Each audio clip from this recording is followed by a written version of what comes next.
በስመ አብ ወወልድ ወመንፈስ ቅዱስ አሃዱ አምላክ አሜን። ሰላም እግዚአብሔር ንኹልኻትኩም ይኹን ኣብ ኩልኹም ናዓት ዓለም ኮንኩም ነዚ መንፈሳዊ ተኸታታሊ ትምህርቲ ትከታተሉ ኣቦታት ኣሕዋት ሰላም እግዚአብሔር ንኹልኻትኩም ይኹን። እግዚአብሔር ስለ ዝፈቐደ እግዚአብሔር ካብ ንሪኦን ዘይንሪኦን ኩሉ ስለ ዝሓለወና መዓልትና እውን ዘዕድመ ዝሃበና ንከም ዝበለ መንገዲ ክንረኸብ ዝረዳእና እግዚአብሔር ክብርን ምስጋናን ይኹኖ። እዚ ኩሉ ግዜ ብተኸታታሊ ብዛዕባ መንፈሳውነት እንታይ ማለት እዩ ዝብል ብተኸታታሊ ንምሃሮ ኣብዛ 10ይ ምዕራፍ በፂሕና ኣለና። ኣብዚ ጸሎት መጽሓፍ ቅዱስ እናበልና ህይወቶም ቅዱሳን እንታይ ይመስል ብዛዕባ ነቲ ተንብቦ ቃል ኣምላኽ ምስትምታን መንፈሳዊ ፍልጠት ብዛዕባ ገዛእ ርእስና ፀብፃብ ምሃብ ኑዛዜ ቅዱስ ሕብረት ወይ ከዓ ቅዱስ ቁርባን ጾም ኢልና 9 ምዕራፍ ምስ ረኣና ብዛዕባ ምሃብ ዝብል 10ይ ምዕራፍ ሎሚ ክንከታተል ኢና። ኣብዚ ሎሚ እንጅምሮ ምሃብን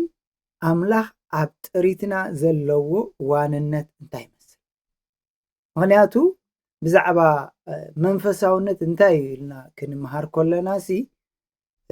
ምሃብ ሓደ ካብኡ ሓደ ሃብቲ ብዛዕባ እዚ ጉዳይ እዚ ኣዝዩ ዝገልፅ ሐዋርያ ቅዱስ ጳውሎስ እውን ኣብቲ መልእኽትታቱ ብተደጋጋሚ ዝገልፆ ነቶም ኣብ ኤፌሶን ዝነበሩ ሽማግለታት ቤተ ክርስቲያን ተዛረቦ ቃል ጎይታና ኢየሱስ ክርስቶስ ንጹር ኣለው ግብሪ ሐዋርያት ምዕራፍ 20:35 ንረኽቦ እንታይ እዩ ዝብል ካብ ምቕባልሲ ካብ ሰብ ክበካ ስኻ ካብ ትቕበል እንታይ ይሓይሽ ኢሉ ምሃብ ይሓይሽ። ጎይታ ምሃብ ስለምንታይ እዩ ፅቡቕ እዩ ብምሃብ ክባርኸና ዝደለየ እንታይ እቲ ምክንያት ሓደ ካብቲ ብዙሕ ምክንያታት ብዙሕ ክንርኢ ንኽእል ኢና። ሓደ ብስስዐ ዘይተኣሰርና ምዃንና ካልኣይ በረኸት ኣብ ምሃብ እዩ ዝርከብ ክንብ ከለና ካብቲ ዘለና ኢና ነካፍል ዘለና ከነካፍል ከለና ከዓ ገንዘብና ምስ ኣምላኽ ኢና ንካፈሎ ዘለና ንቤተ ክርስቲያን ክንህብ ከለና ጥራይ ዘይኮነስ እተሸገረ ክንህብ ከለና ነቲ ጎይታ ዝበሎ ትእዛዝ ኢና ንፍፅም ዘለና። ጠሚየ ነበርኩሞ ኣብላዕኩምኒ ዝብል ፀሚየ ኣስተኹምኒ ጋሻ ኮይነ ተቐበልኩምኒ ዓሪቐ ከደንኩምኒ ሓሚመ በፃሕኩምኒ ተኣሲረ መፃእኩምኒ ዝበሎ ጎይታና ሓደ ካብቲ ክንህብ ከለና ንፍፅሞ እቲ ንጉስ ዝኾነ ጎይታና ኢየሱስ ክርስቶስ ካብዞም ንኣሽቱ ኣሕዋተይ ንሓደ ዝገበርኩምሉ ንዓይ ከም ዝገበርኩምለይ ብሓቂ ብለኩም ኣለኹ ኢሉ ማቴዎስ 25:35 ክሳብ 40 ዘሎ ዛንታ ብዛዕባ ምሃብ ኣብኡ ኣነፂሩ ብንጹር ብዝኾነ ንዓይ ንዓኻትኩም ይዛረበና። ስለዚ ሓደ ካብ ስኡናት ክንህብ ከለና ንጎይታ ኢና ንህቦ ዘለና ንዝጠመየ ዝብላዕ እንተኾይኑ ንዕሩቕ ክዳውንቲ እንተኾይኑ ንዝሓመመ ሰብ ኣብ ቤት ማእሰርቲ ንዘሎ ምብፃሕ እንድሕር ኮይኑ ምብፃሕ ሕሙማት ሓደ ካብቱ ምሃብ እዚ ከዓ ፍቕርናን ስምዒትናን ምክፋል ዘጠቓልል ንውፍዮ ኣለና ሓደ ዓይነት ካብቲ ትውፍዮ ዘላ ስጋኻ ዘይኮነስ ነፍስኻ ትህብ ኣለኻ ንነፍስኻ ዝኸውን ትሕልፍ ኣለኻ። ስለዚ ምሃብ ክብል ከሎ ቃል እግዚኣብሔር ኣብዛ 10ይ ምዕራፍ ብዛዕባ ምሃብ ክንዛረብ ከለና ንርእስኻ ምስ ካልኦት ምክፋል ክንለማመድ ኣለና። ምክንያቱ ኣብ ውሽጡ ዝዓረቐ ካብ ካልኦት ርሕቕ ክወስድ ወይ ክህብ ኣይደልን እቲ ኣብ ውሽጡ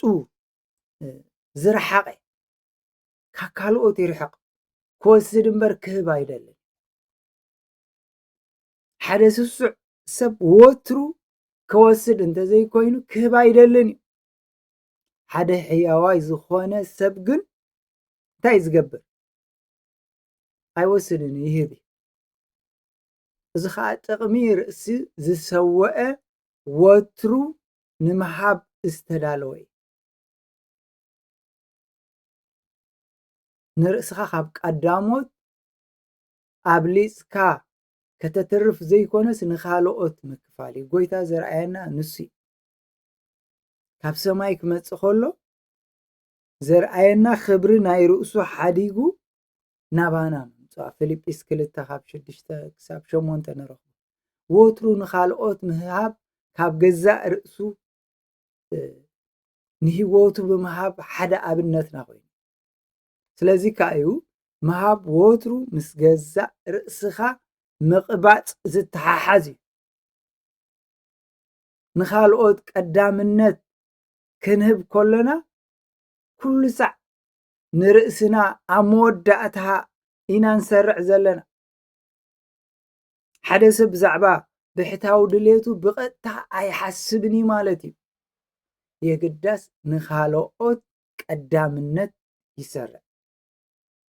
እግዚኣብሔር ይመስገን ስለዚ ኣብዚ እንታይ ኢና ንምሃር ዘለና ከምዚ ቀዳማይ ነገስ ምዕራፍ 17 ካብ 11 ክሳብ 19 ዘሎ እታ መበለት ሰረጲታ እንታይ እያ ገይራ ክልተ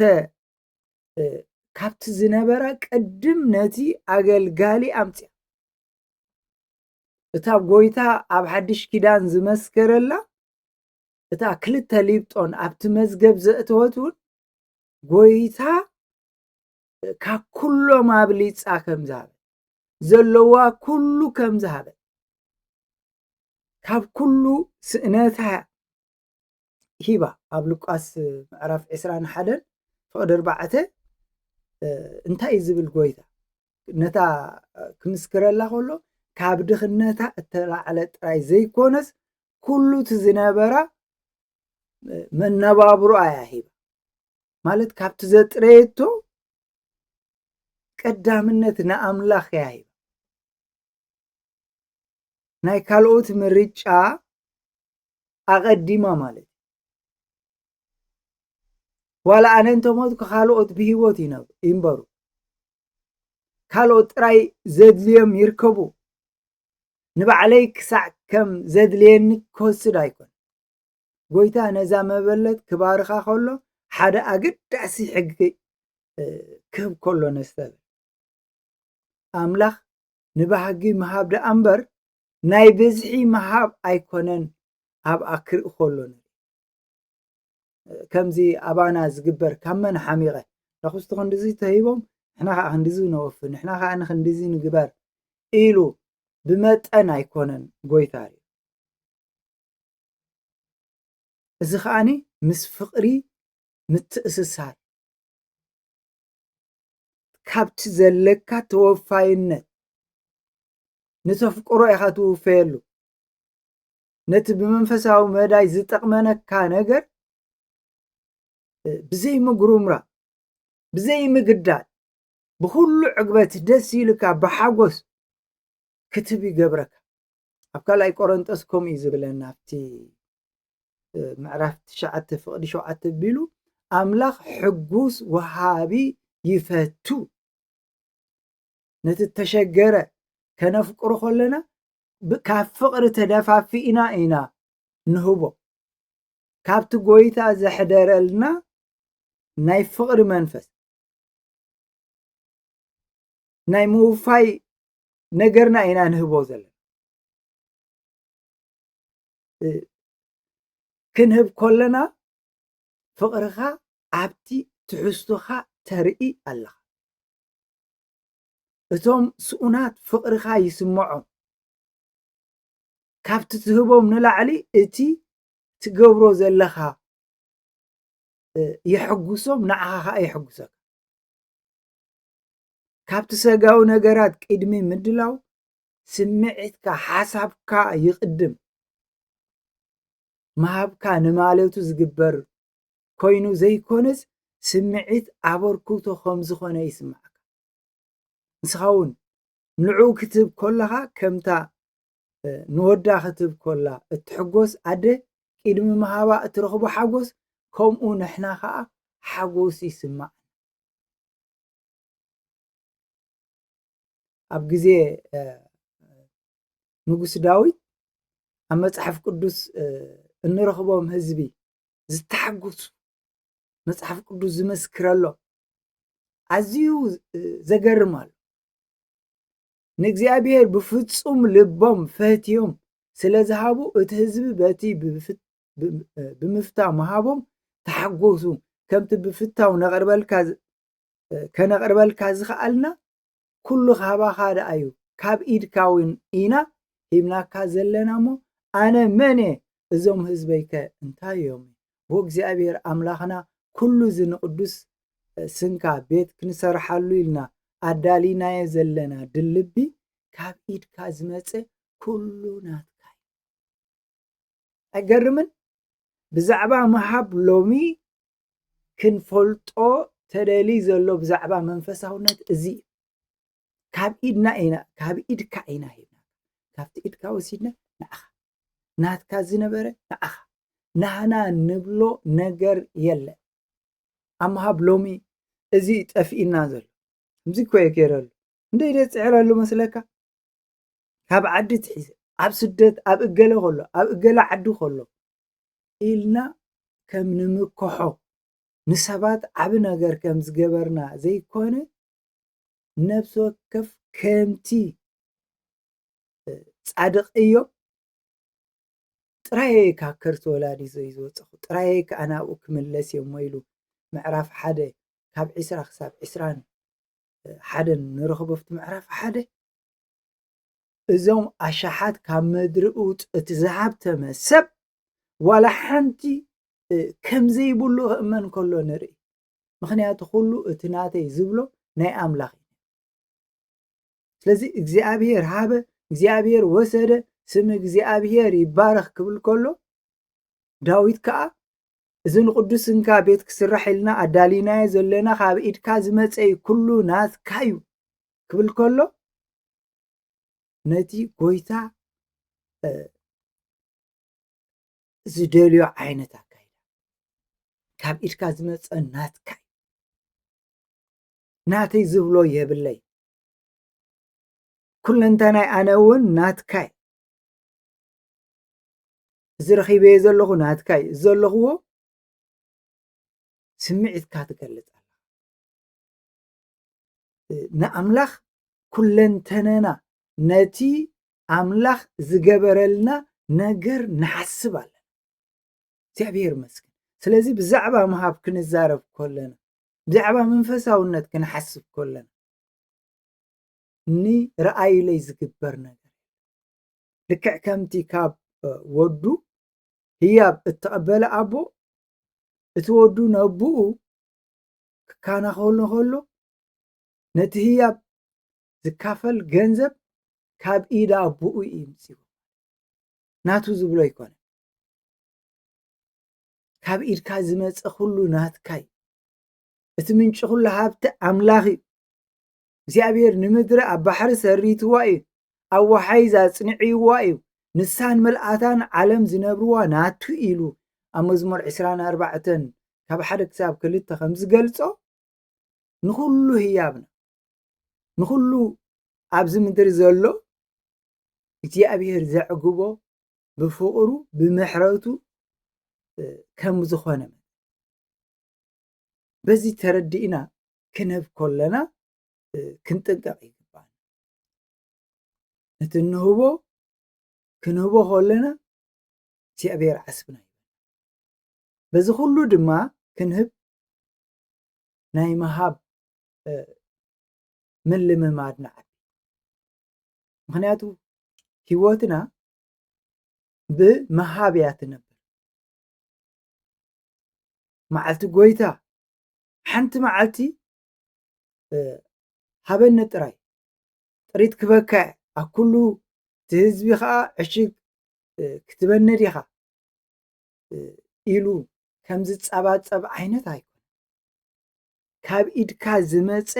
ኩሉ ናትካ ሎሚ ብዕሽርና ንጽገም ብውህበትና ንጽገም ብህይወትና ምውፋይ ንጽገም ብኩሉ እንጽገም ዘለና ኣቦታት ኣዴታት ኣሕዋት እቲ ወሃባይ ናይ መሃብ ነገር ቁርብ ኣንፍቱ ስለ ዝሰሓተ ጥዕናና ብርታዓና ኩሉ ካጎይ ኣገልግሎትና ካይደክም ንኩሉ ነገርና ዝሕሉ ንኩሉ ነገር ሙሉእ ዝገብር ካብ ኣምላኽ ኣነ ባዕለይ ኣይኮንኩን ክውለድ ወይ ክነብር ኣነ ኣይክእልን ነይረ ንዓኻ ዘገልግሎ ዘለኹ ካባኸዩ ክንብሎ ክዛረብ ቃለይ እንተዘይከፊትካ ጥዕና እንተዘይብካ ምስተውዓለይ እንተዘይከፊትካ ብኩሉ ኣገልግሎተይ ብፃዕሪ እንተዘይኮይኑ እቲ ዘለኒ ንስኻ ስለ ዝፈቐድካ ንስኻ እዚ ስለ ዝሃብካ እዚ ካባኻ ስለ ዝኾነ ስለዚ ኣብዛ ናይ ሎማዓንቲ ንጅምራ ዘለና መንፈሳውነት 10ይ ምዕራፍ ብዛዕባ መሃብ እንተበፅሕና እንተደወልና እንተሰደድና እንተለኣኽና እዚ ብሙሉኡ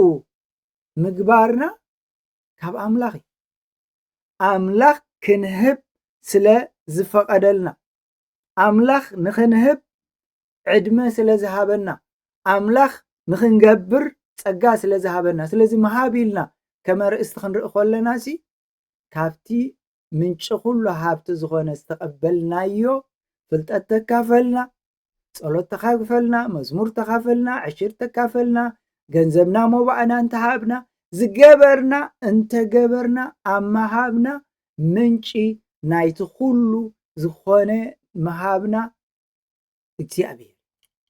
ስለዚ ብዛዕባ መሃብ ክንሓስብ ከለና ካብ ምቕባልሲ መሃብ ይባረኽ ክብል ከሎ እግዚአብሔር ዝበካ ዘሎ ካብቲ ዝበካ ኢኻ ትህብ ዘላ ስለዚ መን ይበካ ከም ዘሎ ተረዲእካ ኣለኹ ትብል ሎሚ ዘይንህብ ዘለና ኣይተረዳእናን ዝያዳ እሞ ንክሳይ ክጠቕመኒ እንድያ ዝያዳ እሞ ከምዚ እንድያ ከተድልየኒ ንብሎ ዘለና ናይ መሃብ በረኸት ኣብ ምስተውዓልና ስለዚ ሓደ ነዞም ዝተሸገሩ ዝገበርኩምሎም ክብል ከሎ ንዓይ ከም ዝገበርኩምለይ እንተኢሉ እቲ ንገብሮ ንኣምላኽ ኢልና እቲ ንገብሮ ከዓ ካብ ኣምላኽ ስለዚ ኣብዚ ቀዳማይ መዓልትና ብዛዕባ መሃብ ኣብ ንምሃረሉ ዘለና እዚ ናይ መሃብ ነገር ክስወጠና ክርዳእና ክንብ ከለና ብሓጎስ ኣብ ሰማይ ነቐዝ ሰረቕቲ ባልዕ ዘይበልዖ ነቐምጥ ከም ዘለና ተረዲእና ክንገብር እግዚአብሔር ሓግዘና ንኣብን ንወልድን መንፈስ ቅዱስ ምስጋና ይኹን ሎሚ